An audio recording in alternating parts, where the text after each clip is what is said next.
Now we'll have a song by Babita Saha, and the next speaker will be Dr. Jitendra Seshgiri. And if you would like, you can come to the front and sit in the front here.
So we'll have a trivia question right now, very quickly.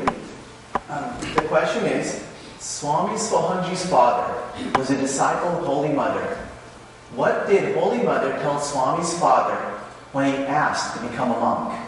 Was it, "Child, the repetition of God's name is enough for you"? "My child, please ask Swami Harinamananda." "No, my child, but more than one monk will come from your family." Or after you've finished all your duties? C. C. The answer is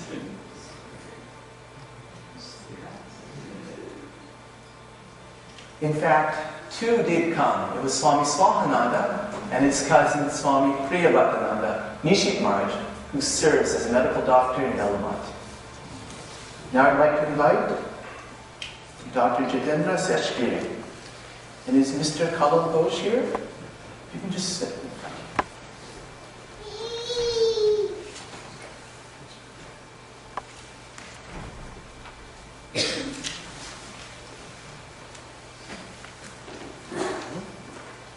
I'm blessed to be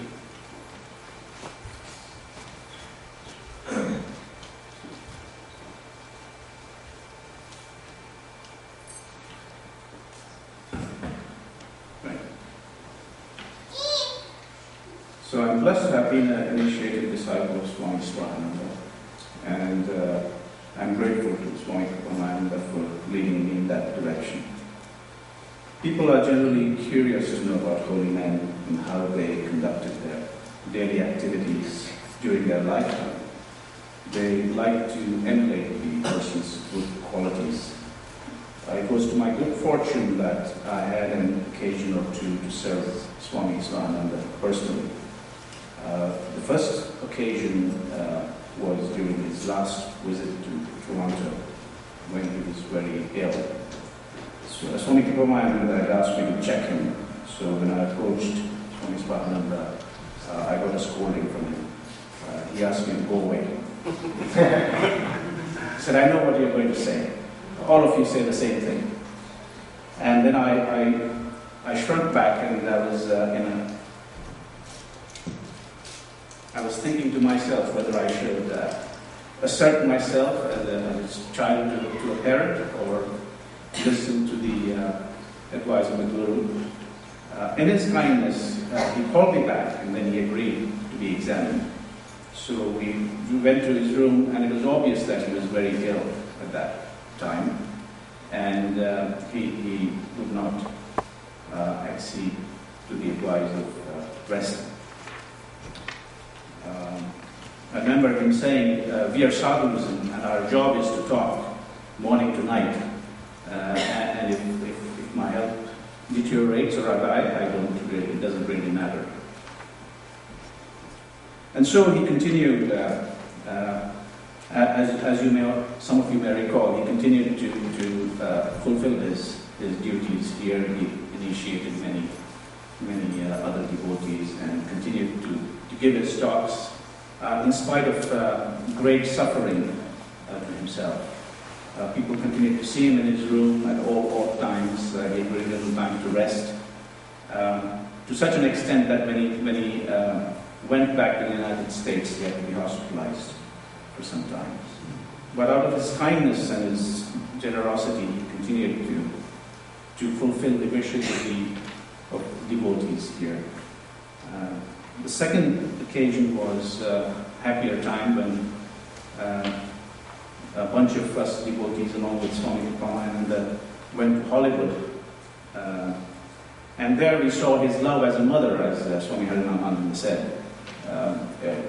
We had breakfast, lunch, dinner with him, chatted with him in the evening. You go to his room, and all of us devotees would crawl around him like a swarm of ants, basically. Somebody massaging his legs, his hands massaging his head, and watch TV with him. And we had a wonderful time. And occasionally he would doze off, and then we would all be silent and stop pressing, and then he would suddenly get up and say, "Oh, my hands are free, my legs are free." So we would continue pressing again.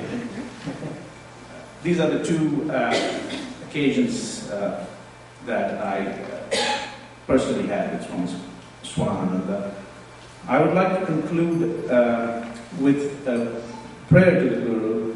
This was composed by Swami Shivananda. I'm going to read that. It's the universal prayer. O adorable Lord of mercy and love, salutations and prostrations unto thee. Thou art the indweller of all beings. Grant us an understanding heart, equal vision, balanced mind, faith, devotion, and wisdom. Grant us inner spiritual strength to resist temptations and to control the mind. Free us from egoism, lust, greed, hatred, anger, and jealousy. Fill our hearts with divine virtues. Let us behold Thee in all these names and forms. Let us serve Thee in all these names and forms. Let us remember Thee. Let us ever sing Thy glories. Let Thy name be ever on our lips. Let us abide in Thee forever and ever. So I'm sure Swami Swahananda continues to bless us all from Ramakrishna Lok. Thank you. Another quick trivia question. In 1937, Swami Swahananda was a young boy of 16, and he traveled with two other friends on his way from Bangladesh to Calcutta to get initiated. The day after the initiation, they met with the Guru, revered Swami Vijnananji Maharaj. And one of the college students who got initiated with Swami Swahananda asked this question. He asked, what will happen if I do not repeat my japam to Swami Vijnananji? And the other four people were there, Swami Swahananda. What do you think Swami Vijnananji's response was? Was it? Well, that's Maharaj's Guru. It's his beautiful color photograph that someone had colorized. You will not get liberation. What was supposed to happen will not happen. He gave him a cold, silent stare. Or do not worry, like mother, I have assumed responsibility for you. B. The answer is B. What was supposed to happen will not happen. Swami used to have a lot of fun when he used to say this because he thought, the boy just got initiated yesterday and already he's asking what will happen. But Swami said at least he was honest. The next speaker is Mr. Kalol Ghosh, and is Mitali Day here? Please come to the front.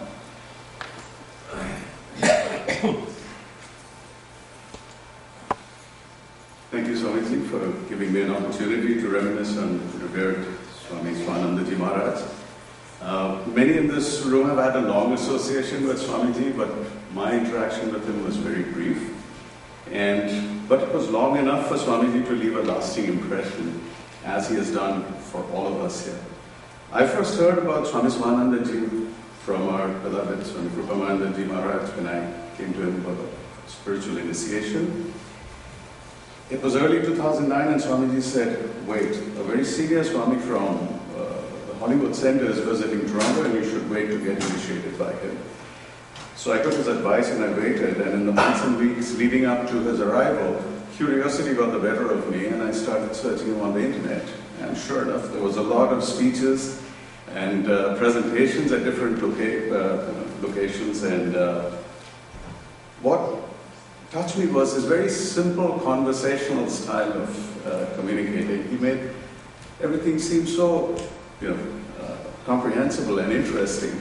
So finally, when I got an opportunity to meet him that year, I remember the first day we were all sitting upstairs, and I couldn't help but notice that his very presence seemed to light up the room and blanket everyone in happiness. That evening, after the Vesper service, we were all assembled upstairs to watch a black and white movie that Swahananda Ji had brought with him. Now the thing is, it was a Tamil movie on the Ramayana, and most of us who were there spoke almost no Tamil.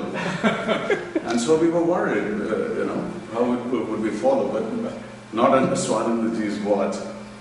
I don't know how much of Tamil he spoke, but it was one of his favorite movies, and he had watched it quite a few times. So the best part of our movie watching experience that evening was Swahananda Ji's continuous simultaneous translation, and he was so caught up in the movie watching that he also told us what was going to happen in the following scenes. Any interruptions was met with a reprimand, and then of course a loving comment inevitably followed. So after the movie watching that night, the next morning we gathered in this adjacent hall for our initiation. A small group of devotees, and in that group was a young 7-8-year-old boy who had probably come with his parents because his parents couldn't leave him at home by himself.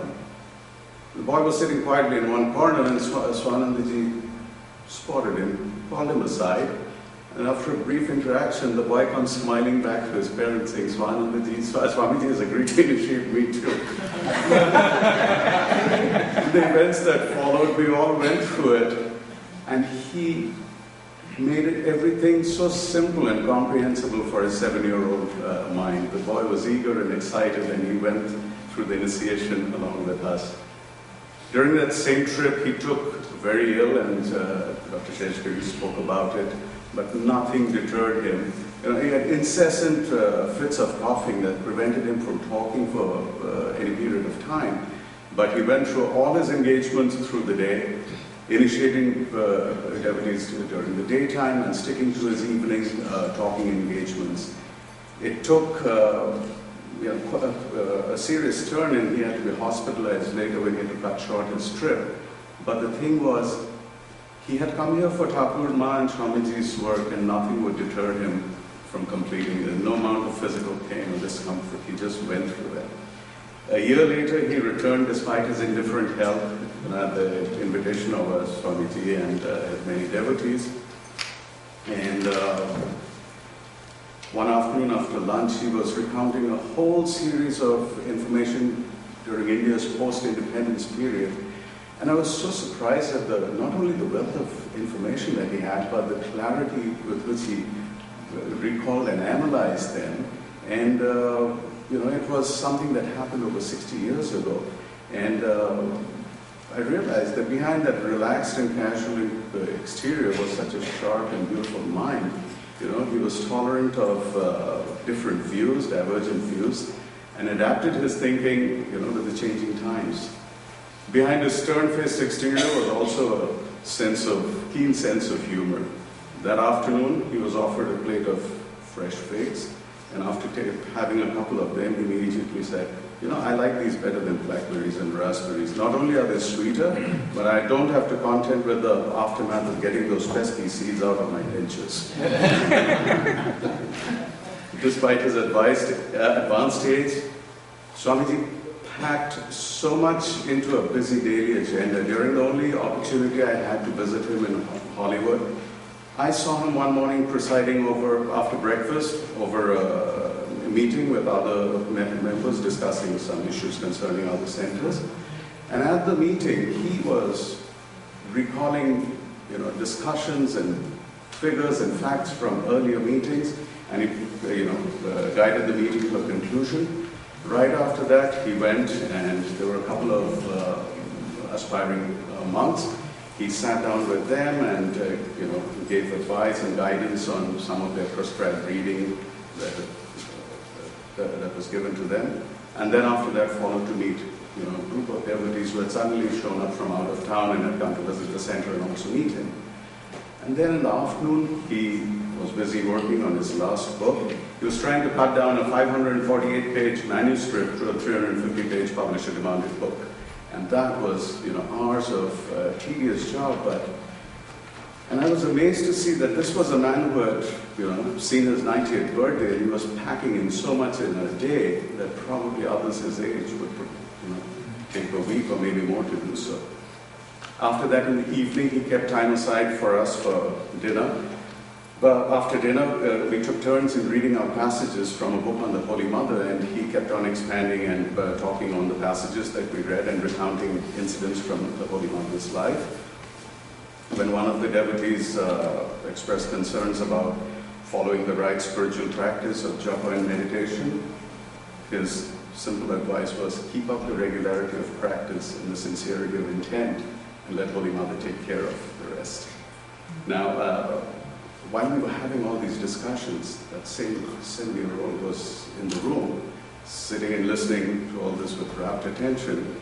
And Swamiji suddenly turned to him and said, have you visited Disneyland and Universal Studios? The boy said, no, and Swamiji immediately said, but you must visit at least one of them. The discussion then turned completely towards the next 2 days' agenda of how to fit in Universal Studio and visits to other centers. And he got so involved, and he helped arrange the itinerary and make sure that we come back every evening to have dinner back at the center. And while we were away, what would happen to our lunches? Would you pack some lunch from the center and take it along with you? We almost felt like, important people when other centers were informed about a visit. But the thing that touched us most was, as you said, his loving care of a compassionate father and a loving mother. I always felt his greatness lay in his extraordinary simplicity and genuine loving for all. Swahananda is not in our midst today, but we are not alone in this room when I say we feel his presence every day. For those of us who are blessed enough to have come in touch with him, his memory will always bring a smile to our faces, and his advice and extraordinary examples to guide us forever in our lives. Thank you so much. For our next trivia question, I hope those that are Swami Swahananda's disciples are taking notes, because you should know something about your guru. You may get tested later on sometime. The next question is, what other direct disciples of Sri Ramakrishna did Swami Swahananda see besides his guru, Swami Vidyananda? Was it Swami Akhandananda, Swami Shivananda, Swami Abhedananda, or none of the above? A and C. So I hear A mostly. Any other choices? C. C. The answer is Swami Abhedananda.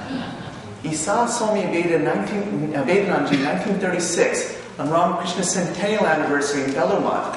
With Swami Akhandananda, he had correspondences through letters, but he never saw him face to face. The first time he came to Bellarmine, he saw Swami Bigyananji after Swami Akhandanji had passed away. The next speaker is Mitali, and is Dr. Das here? Oh, please come.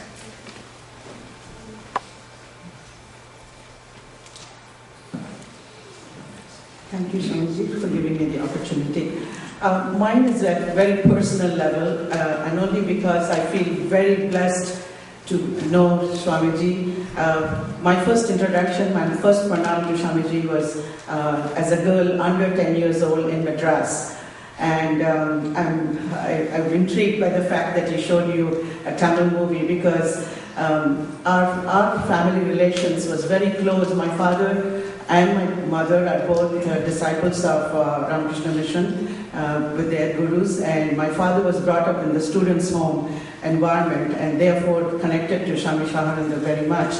Swami Swahananda has visited my home in Madras many times, and up till today I feel very blessed that this whole association sort of reached the best point when my husband became his shishya and his disciple.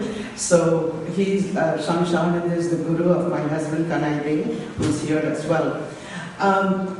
All in all, I'm seeing incidences of what I admired in him most. He was very forward-thinking, and his sense of humor always touched us very much. When he came to our home in Madras, through religious discourses, he would always deliver it with such sense of humor that ordinary people and children wouldn't lose patience sitting in the room listening to him, and that was my memories of him. I'll give you two little incidences. One is his understanding of Tamil.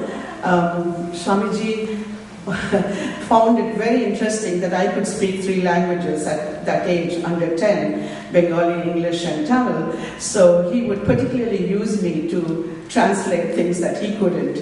So I was his little translator, and he never forgot that. Even now, when he last visited Toronto, he kept asking me, "Can you translate that for me?" Because he remembered what I used to do then. And the other thing that intrigued him was he would ask me multiplication tables. And in Madras, math is something that you live with. So I used to multiply whatever he asked me to multiply and answered him. And he found that very interesting. And he one day, just before he left Madras, was coming away here. My father, we all did pranam, and he touched my head and said, in the traditional way of blessing, "You'll be a teacher." I was under 10, I had no understanding of what my future is going to be, but I am a professor now, and who knows, I think that's the blessing that I feel very blessed, and that's why I asked Maharaj to speak a few words. The other thing that happened in Madras before he left for North America, he actually told my father in Bengali, "Shudama, tomar chele meyeder songe amar North America te dekha hobe." Now, this is a little difficult statement because my father didn't believe in leaving the country and going west. He believed India is for Indian scientists who should stay in India and educators should stay in India. And they were very friendly. They were friends with each other because we knew Maharaj from his brahmachari days. And then Maharaj, in his humorous way, told my father, "দেখলে তো আমি তোমাকে খাওয়ার পরে এই কথাটা বললাম, খাওয়ার আগে বললে তুমি হয়তো আমাকে খেতে দিত না." So I remember that very well. Yeah. So the translation was, first he told my father that I'll meet your son and daughter in North America, and my father was not very much for traveling west. And then he said to my father, "See, I told you this after I finished lunch in your house, not before lunch, because maybe you wouldn't have given me lunch if I said this to you before." So funny enough, I went through my IIT education system and I came to North America, to University of Waterloo, and in '76. And then I realized that Hollywood is very far away from Waterloo, where I live. So I kept telling my husband, Maharaj said, "I'll see you in North America, but how am I going to see him?" Vedanta Center was very not organized in 1976 here. It was a small group of people, which it is Dr. and all of us used to meet. So I actually requested my husband that we go to Hollywood, and I met him in Hollywood, and the love of mother or father that you talked about, Maharaj, that's what I experienced, because he sat me down on his huge dinner table and gave me gave us both lunch, and he made a joke about that. He said, "Tell your father, for all the lunches that I had in your house, now I'm able to give you one lunch." So I have very, very, very fond memories. I have kept in touch with him in Hollywood when he was there. When I went for my conferences, I did try and visit him. So I'm just blessed that it has taken a full circle, and I have his Shishya in my house now.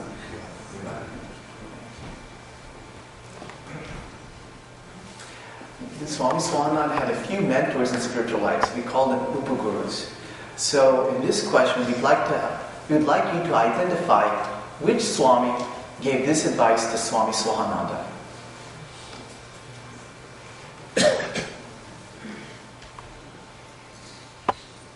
If you depend on God, He Himself will make everything favorable for you. And whatever and whenever anything is beneficial for you, it will automatically come to you. May the Lord give you all-around welfare. This is my sincere prayer. Now, who said this to Swami Swahananda? Was it Swami Sarveshananda, Swami Akhandananda, Swami Prameshananda, or Swami Shuddhananda? So I hear Prameshananda. The answer is Swami Akhandananda. This was a letter written to Swami Swahanandaji when he was a young student. Now I'd like to invite Dr. Monlai Das from Hollywood to come up and share a few words.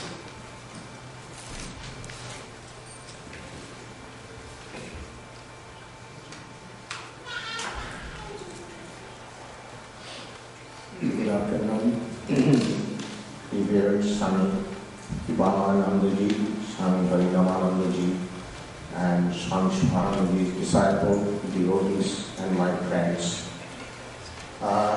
It's really an honor and privilege to share some of the reminiscences, and beyond reminiscences maybe we'll try to disclose, analyze,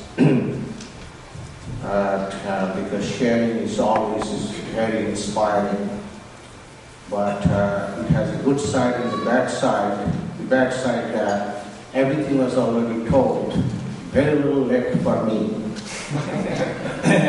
But I'll do my best.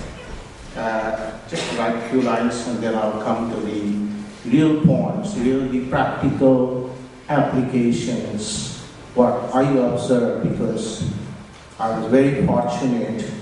I became very intimate to him, became his personal doctor at the time of his Mahasamadhi. He was a great fond of Swami Vivekananda. He always used to quote most of the lectures, pick one idea in life and stick to it, and rest of the life you will succeed no matter what.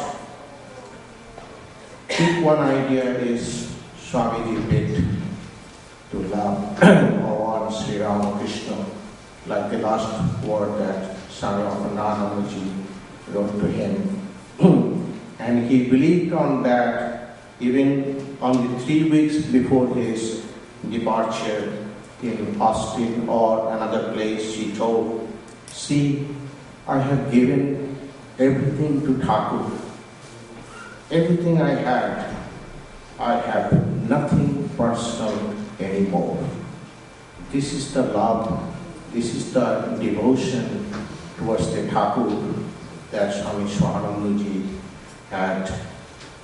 And he believed on that, and he believed how the love comes through the service, unconditional service, and what he preached and he practiced up to the last breath of his life, because the last word he spoke to me before he went into coma. And he preached that and he practiced that, because that purifies, we call Chitta Shuddhi, purifies. That becomes the love of God, and ultimately that takes to the goal supreme. And everybody knows that how he is loved. But the most important service and the love, he always said that if you love Thakur, automatically everything will come. And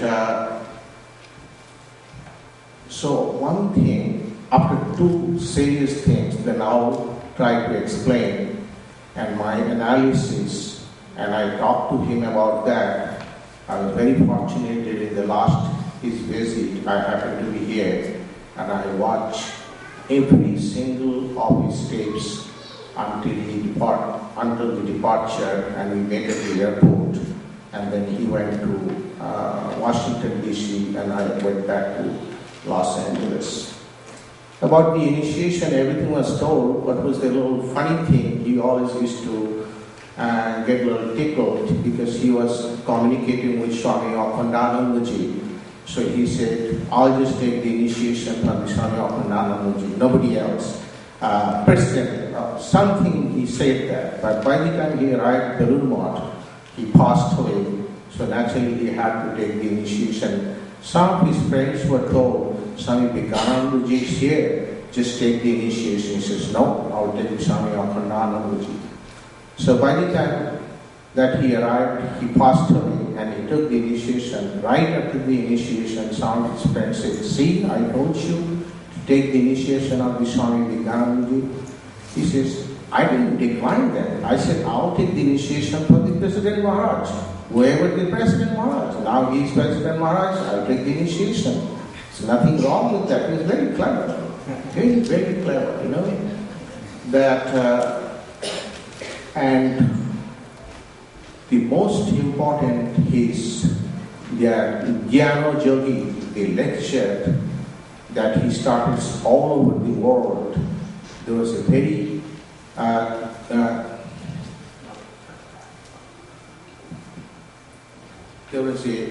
good test for him. We were all in Lake Tahoe for 4 or 5 days. Swamiji was there, and our Swami Shabadavanandaji, and another Swamiji was there.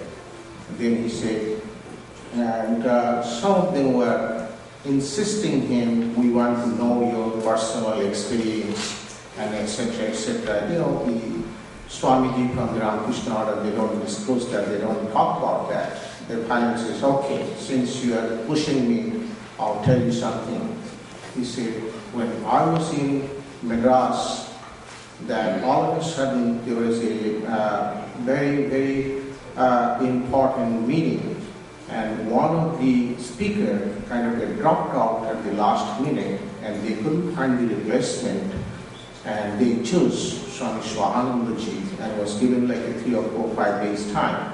And it was really, really very difficult. And he said, I was just waiting 4 or 5 days, nothing but I was reading the complete works, I was reading everything, and I didn't know what to do. At the last night before I went to bed, and I prayed to the Swamiji, either I speak good tomorrow, otherwise I will never speak as long as I become a monk.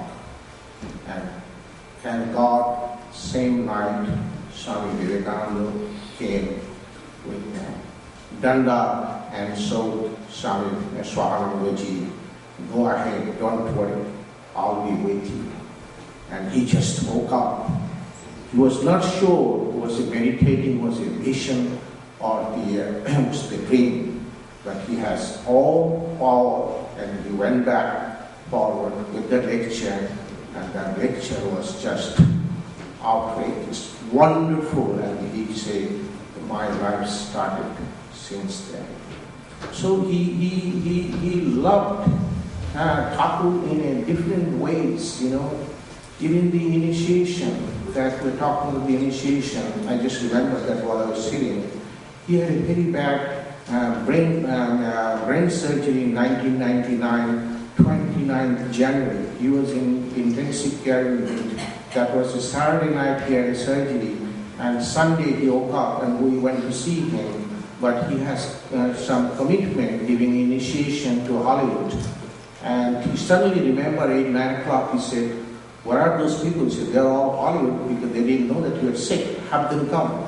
So all these devotees, they came to the hospital in the ICU, less than 12 hours brain surgery, he initiated all of them in the intensive care unit. is just unbelievable, unbelievable, unbelievable.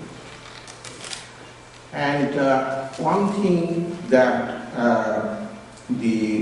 normally we always watched that massaging his feet, massaging his dad. So one day in Hollywood, that I had an appointment with him, some other medical issues. So I walked into the room and I saw several devotees was massaging, and then I just came out. He says, no, you stay there. And he had a beautiful chair. He would sit there. Everybody will massage him, but his eyes were, there is a big picture of Thakur Ramakrishna there, but his eye contact is there. So people think that he is accepting the massage. He's not. Then as soon as I walked in, I said, excuse me, no excuse. Okay, you all are done. Now you can leave. And I felt kind of embarrassing. All these people were massaging, at least somebody should say, oh, thank you, now you have to leave. He was so abrupt. And they all left. So then I said, my doctor is here, I have to do some business with the doctor, now everybody leave. So everybody left, and I was there, and we did the job. And after that, another occasion in Lake Tahoe, I tried to go and massage his feet, but he will decline to take my massage. But he didn't say, he said, go get that, go get that, go get that. But he wouldn't let me touch his feet. And my wife was doing all the massage. Then I caught him and I said, Maharaj, I have some serious things to talk. He said, what is it? He said, I said, there's two. One is, why you don't let me touch your feet? He said, I'm not good enough? He says, no. Everybody is orchestrated in a different way. This is not your job. I didn't design you to have that job. This is not your job. I said, that means that I quoted that Swahananda, his father, when he used to come to Dakshineshwar, and Thakur used to respect him a lot. He was a very tantric, and Thakur used to consider him as Upaguru. So Swami Shivananda, he wanted to take his monk to the for nature's call and everything, and he always used to decline. And one day he says, why do you do that? Then finally he said, look, your father I consider as a Upaguru. How can I take that kind of a service from you? That is not meant. Do you mean that Swami, that's what it is? And he had $1 million smile on his face, so you know what it is. And massaging, and I says, when we told those devotees just out, we didn't feel anything that, he says, no. Then I said, where are you having them do this service? Because going back to one time that he was sick. So after 2 days, I didn't know. I just prayed to the Lord, give his illness and give his sufferings to me and let him heal better. And the next 2 days, 3 days later, I went back and he was felt good. And I told him, this is what I did. And he scolded me. He says, never ever do that. Don't you know, the Thakur is not just the finite, he's an infinite. Anytime that happens, you can pass on to that to the Thakur, and he has the power to absorb the whole universe. I says, thank you. Now you have to answer to my questions. Do you take those massage and services and pass on to the Thakur? Because I saw your eye contact always with the Thakur. He gave $1 million smile. He says, you got me. I says, very good. This is what the Swamiji's love, affection. So he never used that. He used to help all of us to provide the service to the Thakur, because he says, I am the middleman. I am nothing but that I'm the middleman, so I'm passing that. Don't worry, any problem, you bring it to us, you bring to me, not as a Swami Swahananda, you are just passing to the Thakur, and you know I'm the best maniac who go there. And the biggest thing that the service, you know all the subsectors you built and everything, just to spread the name of the tacos and without the ideas. But love with the renunciation, this is the most important thing that he practiced, which is the most difficult that one cannot. It is easy to lecture, easy to tell, but very difficult. So I tell you that. Last time when I was here, just before his departure, I saw him in the upstairs. All the devotees came and he just walked out from that room before he had a guru was. And then he has a pant and shirt and he says, now I am a Shahid. Means gentleman, Shahid, now you can touch my feet. And everybody was kind of crying and he was very happy and everything. And there's a very time factor. 5 minutes till before 5 o'clock, you're out. And I didn't go to the same car, I went to the other car. So all the devotees and everybody was in tears. But he sat in the car, never looked back. And I looked at that, and I was very close to most of the devotees here. I was almost in tears. And I said, this is something that we don't know. He practiced that, and I have to learn that.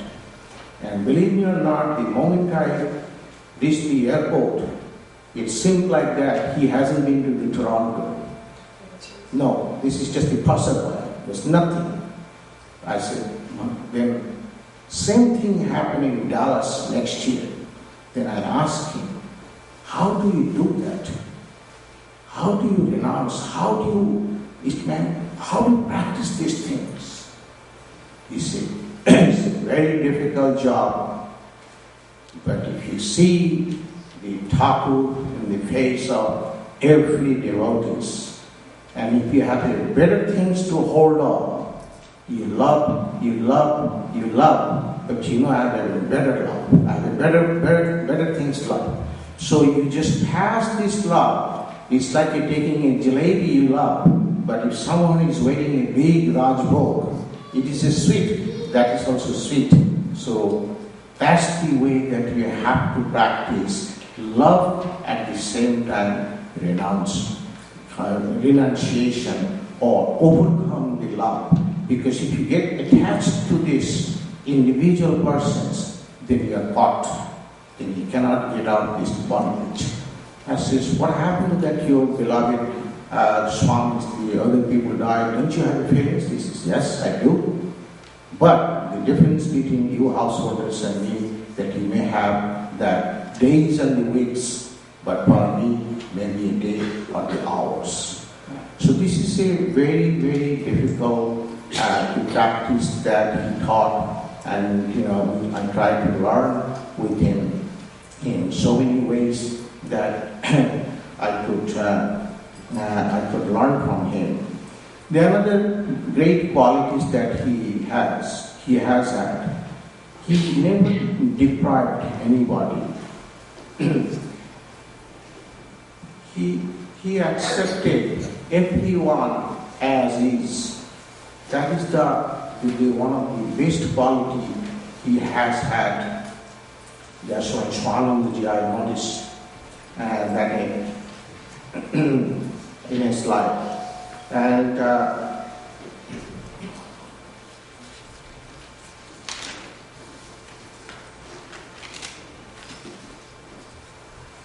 so with the the hilarious part of the song Swahananda I want to talk was, he used to talk that all the time, and I'll just conclude that. He said, he had always joke of the New York taxi driver. I don't know how many of you have learned or not. It was beautiful. He said, there was one of the bishops from the Christian church. He died. He was a very holy man. He was living in the heaven for many, many, many years. And he had a beautiful cottage, beautiful everything. And all of a sudden, he noticed that there was a beautiful condominium or building, air conditions, big cars are coming, sound and everything, that he went back and asked that, I thought I am the most purest person. Who is coming here that you are spending that much money? Not for me. He says, there was a New York taxi driver. I said, what? He says, yes, New York taxi driver. What did he do right and I didn't do right then?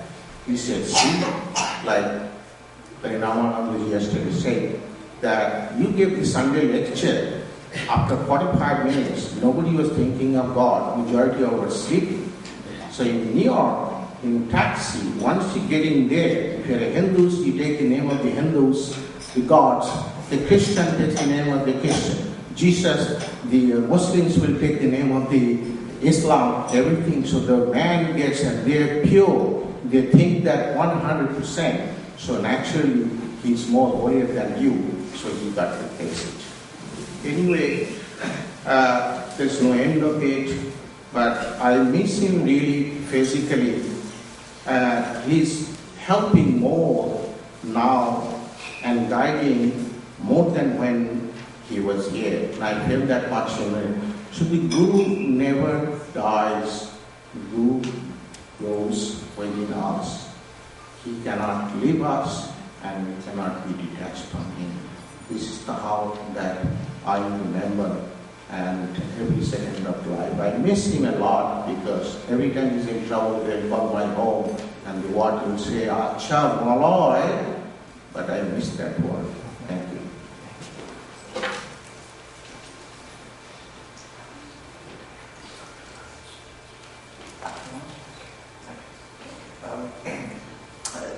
Dr. Malay Das actually served Swami Swamiji during the latter part of his life and spent a lot of time. And now he's in the process of writing a biography on revered Swami Swahananda. If you have any interesting stories or things like that, you can talk to Dr. Malay Das about it.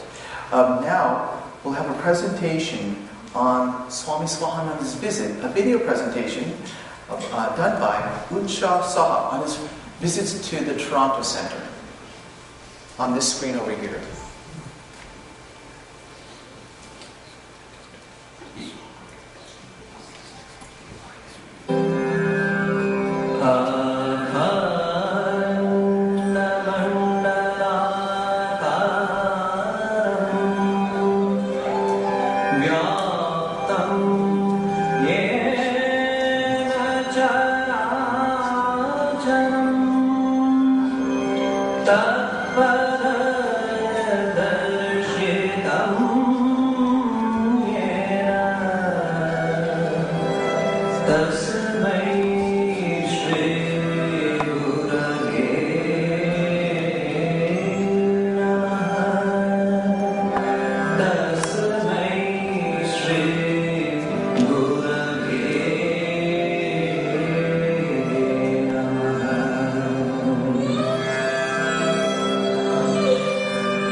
want, we can do another trivia question.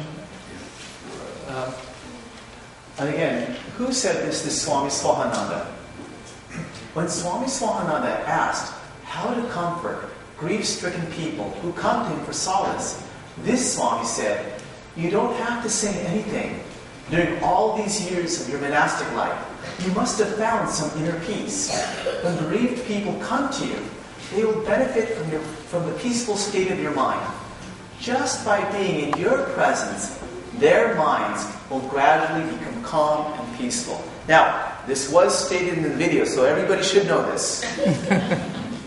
Was it Swami Sardeshananda, Swami Prameshananda, Swami Shuddhananda, or Swami Akhandananda? Everybody? A. Let's see what the answer is. The answer is A. Swami Sardeshananda Gopesh Maharaj. Swami Swahananda was in New Delhi and used to often visit Gopesh Maharaj, who was in Vrindavan.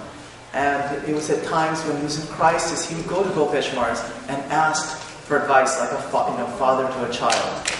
And this is particularly interesting because I've seen so many devotees who come to Swami and they have in such bereaved states, and they just sit near him and they ask their questions. And it's not that Swami, like I said, particularly answers the questions, but by sitting in his presence, like I said, the questions don't necessarily get solved, but they get dissolved. Their mind gets taken to a higher state of consciousness where the problems that existed in the lower planes don't matter anymore. Now we'll have our singing.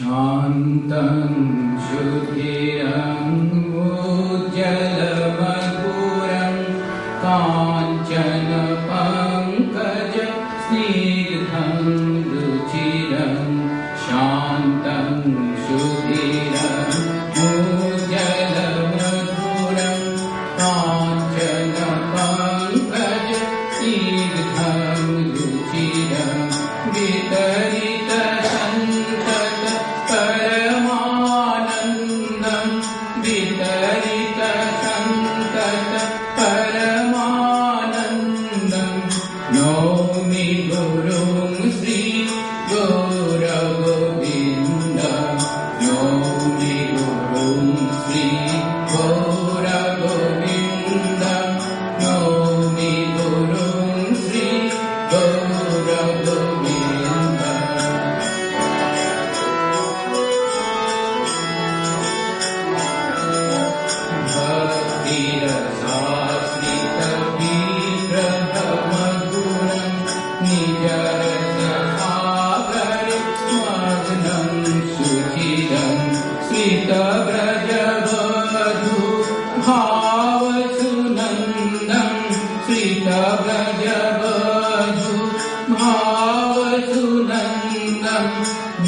Nomi Gurum Sri Gauragovinda Nomi Gurum Sri Gauragovinda Nomi Gurum Sri Gauragovinda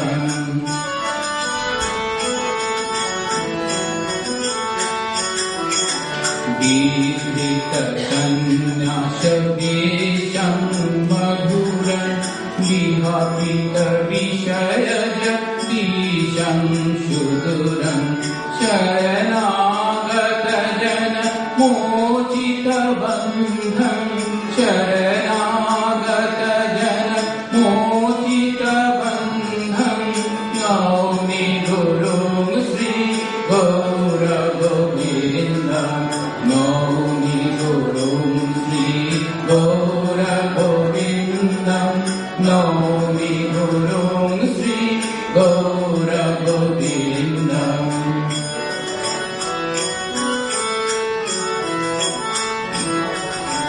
Punariha Sachichutarupam Madhuram Prandita Nijahana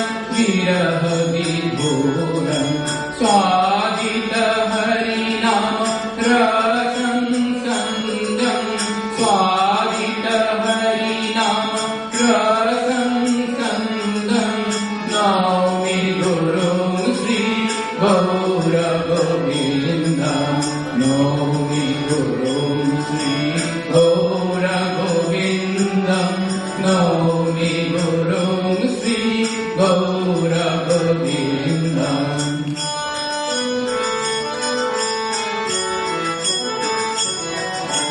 Chandana Charchita Mangam Madhuram Sri Pada Kokanada Madhuram Madhuram Sedita Madana Gopala Bandam Sedita Madana Gopala Bandam Naumi Gurung Sri Gaura Govindam Naumi Gurung Sri Gaura Govindam Naumi Gurung Sri Gaura Govindam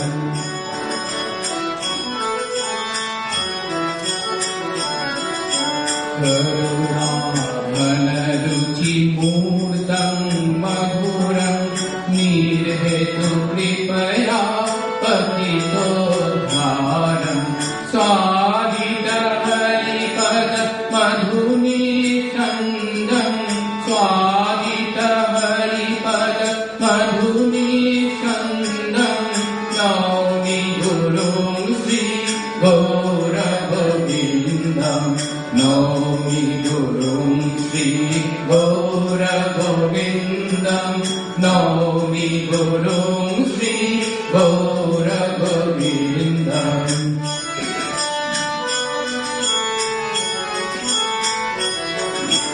Vardhita Sajjala Manam Madhuram Vardhita Manita Mupadisha Chaturam Vardhita Sajjala Manam Madhuram Vardhita Manita Mupadisha Chaturam Sevaka Jana Sada Nugraha Sandam Sevaka Jana Sada Nugraha Sandam Naumi Gurung Sri Gaura Govindam Naumi Gurung Sri Gaura Govindam Naumi Gurung Sri Gaura Govindam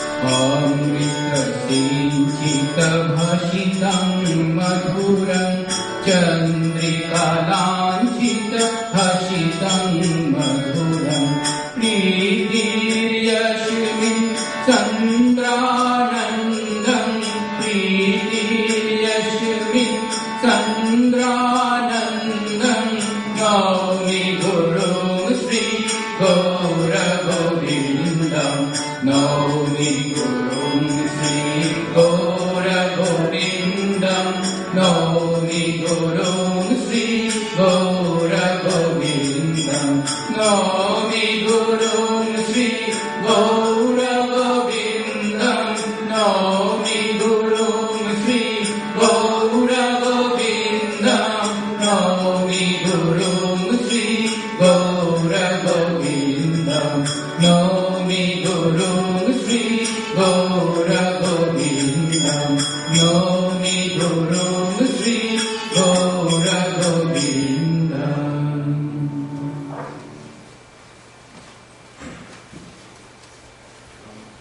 Now, because it's getting fairly late, so we're going to have lunch now.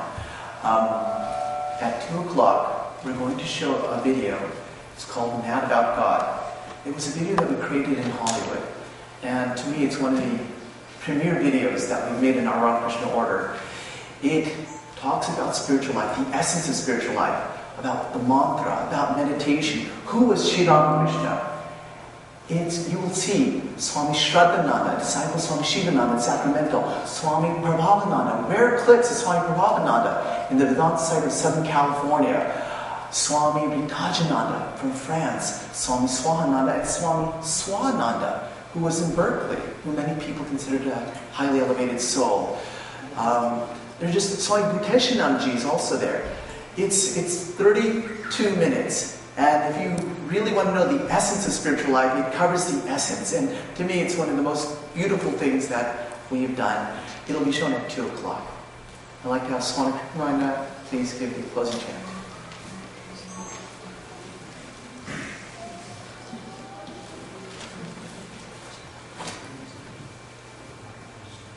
So before the closing chant, I would like to thank very much on behalf of all of you, from behalf of the Vedanta Society of Toronto. I'd like to thank Swami Harinamananda ji, Swami and Harinamananda ji, and our guest from Hollywood, Dr. Malay Das, and all the speakers and singers today. Not only that, this program has been successful, that you will learn after that when you get food. A lot of effort has been gone to arrange for food preparation, management, arrangement, all that has gone, and I thank them from all of us to all those who the volunteers and who are all the disciples of Swami Swahananda ji. There are some books signed by Swami Swahananda ji. I think it's Vedanta and Holy Mother. It's in the library, and those who want to buy those books, those who do not have, they may have there. There are some videos from Hollywood, and those some prepared in Toronto Center when Swami Swahananda is there. Those are also for sale. A few of them, many. That's in the dining hall upstairs. Those who want to buy it, please do it before lunch or just after lunch. And please be here by 2 o'clock to watch that wonderful video that has been brought all the way from Hollywood for you. Now the closing chant. Om Shanti Shanti Shanti Hari Om Tat Sat Sri Ram Krishna Arpanamastu. Jai Shri Guru Maharaj Ji Ki Jai. Jai Mahamai Ki Jai. Jai Swami Ji Maharaj Ji Ki Jai. Jai Ganga Mai Ki Jai. Jai Bhagavan Buddha Ki Jai. Jai Isha Musha Ki Jai.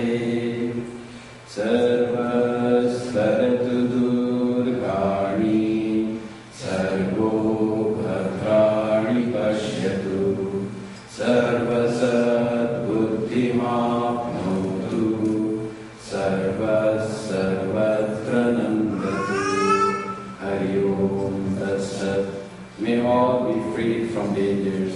May all realize what is true. May all be actuated by noble thoughts. May all rejoice everywhere. Oh, peace, peace.